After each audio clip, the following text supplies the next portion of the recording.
E por falar em presidência, mas agora do Supremo Tribunal Federal. O ministro Luiz Roberto Barroso se despediu nesta quinta-feira da presidência do STF. A repórter Janaína Camelo traz as últimas informações e quais foram as declarações dele nessa saída. Bem-vinda, Janaína. Boa noite para você.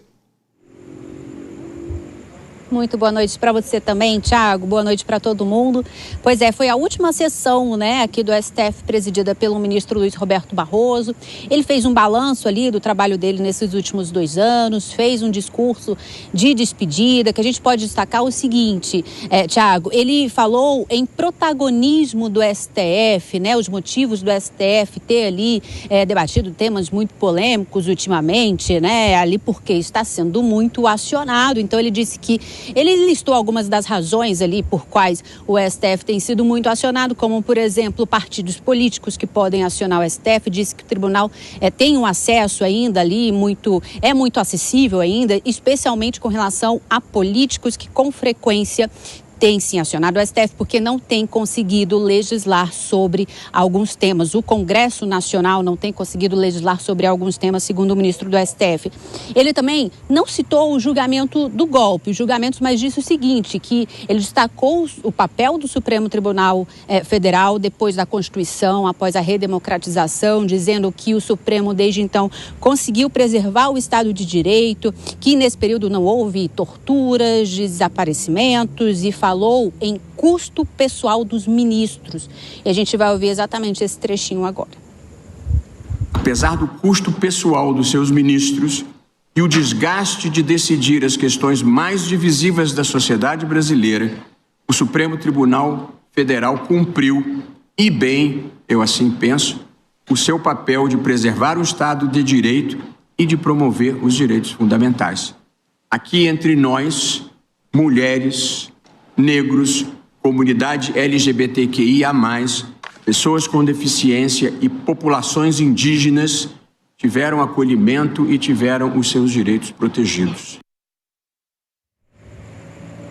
E aí, ao agradecer ali aos colegas, Thiago, o ministro, ele falou o seguinte, ele falou sobre a construção, a união entre os ministros que foi construída nos últimos tempos. Quem falou também foi o decano do STF, o ministro Gilmar Mendes. Ele disse o seguinte, que ele falou em período conturbado do STF nos últimos tempos, disse que foram tempos difíceis que forjam homens fortes e relações fortes. Bom, Barroso encerrou a sessão ali aplaudido de pé pelos colegas, pelos ministros, mas chamou a atenção, Thiago, a ausência de 3 ministros. Os ministros Luiz Fux, Cássio Nunes Marques e também o ministro André Mendonça. Lembrando que na segunda-feira o ministro Edson Fachin então toma posse como presidente do STF pelos próximos 2 anos e na vice-presidência ali com ele toma posse o ministro Alexandre de Moraes. A posse está marcada para as 4 horas da tarde na próxima segunda-feira. Thiago. Você estará acompanhando aqui pela Jovem Pan e trazendo todas as informações. Tá daqui a pouquinho, Janaína? Bom, eu vou pedir licença para as nossas comentaristas, a Deise Ciocari e a Dora Kramer, para começar esse giro com o Fernando Capês. Pode entrar aqui, Deise. Sobre essa sucessão no Supremo Tribunal Federal, inclusive, Capês? O ministro Luiz Roberto Barroso costuma dar entrevistas, participar de eventos. E o ministro Luiz Edson Fachin é totalmente avesso a isso, ele fala muito pouco, concede poucas entrevistas. Haverá alguma mudança, pelo menos pública, em relação ao Supremo? O Supremo que está na vitrine e não é de hoje. Não há dúvida. Claro que a gestão do Fachin será muito próxima à gestão do estilo Carmen Lúcia. Mais discreto, mais recatado, autocontido e, consequentemente, nós vamos esperar menos entrevistas e entrevistas, eu diria, menos polêmicas, O Barroso é um grande jurista, evidentemente, um grande constitucionalista. Ele escreveu sobre a Constituição Federal de 88, foi um dos primeiros a escrever sobre ela, juntamente com o falecido Celso Bastos e Ives Gandra. É alguém muito preparado e, evidentemente, tem todas as condições, como teve, de exercer a presidência do Supremo Tribunal Federal. Ele trouxe apenas, o reparo que faço, ele, a meu ver, ele usou em excesso da principiologia, dos princípios constitucionais do direito penal, do direito civil, do direito processual, para decidir algumas questões. E quando você pega princípios, que são coisas muito genéricas, muito abrangentes, a decisão ela fica um pouco imprevisível. Eu espero, do lado do Fachin, uma condução um pouco mais próxima da letra escrita da lei e decisões menos polêmicas, embora o presidente não decida, mas ele dá o tom do comportamento do Supremo Tribunal Federal. Portanto, um Supremo Tribunal Federal mais quieto, mais silencioso e que, evidentemente, se espera menos principiológico, dando mais previsibilidade das suas decisões. É claro que nós temos que levar também em conta que o Barroso pegou um período extremamente conturbado da história política do país e é claro que isso também influenciou na forma como ele fez essa gestão. O balanço final acho que é mais positivo do que negativo. Agora, Dora, o Capês fala em momento conturbado, mas esse momento conturbado não acaba com uma sucessão no Supremo, né?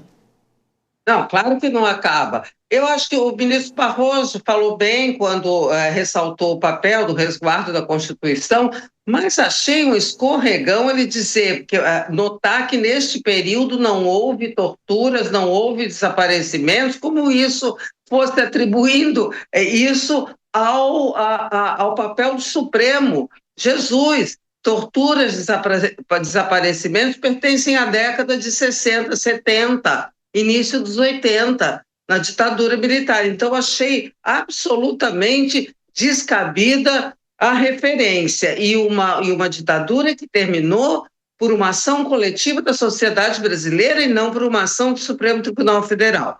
Agora, ministro Fachin. Ministro Fachin é inteiramente diferente. Essa coisa de frases militantes que a gente vê toda hora em determinados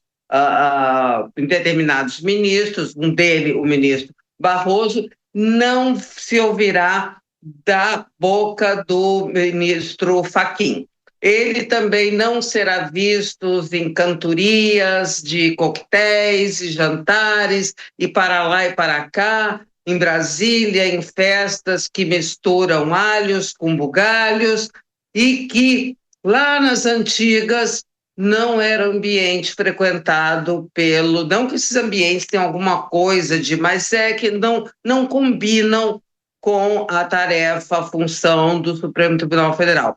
E digamos que, nesse aspecto, o ministro Fachin seja um juiz às antigas, né? Ele tem uma posição pessoal, se eu pudesse definir ideologicamente como progressista, né? Mais à esquerda. Agora, ele é absolutamente discreto e é uma pessoa extremamente agradável. Ele não dá muitas entrevistas, mas deu uma para mim e foi muito interessante. Ele tem uma posição muito by the book, muito rigorosa da lei, embora exerça isso muito discretamente. E é um período, ele vai pegar um período eleitoral, né? Claro que o foco está no TSE, mas de qualquer forma o Supremo também entra nesse debate. Exatamente, Thiago. Ele pega um período pré-eleitoral, depois pega ali o início de um período eleitoral e ele também, por mais que eu concordo, ele tem um perfil completamente diferente do Barroso, né? Pelo visto ele escolheu muito bem a quem dá a entrevista, né, Dora?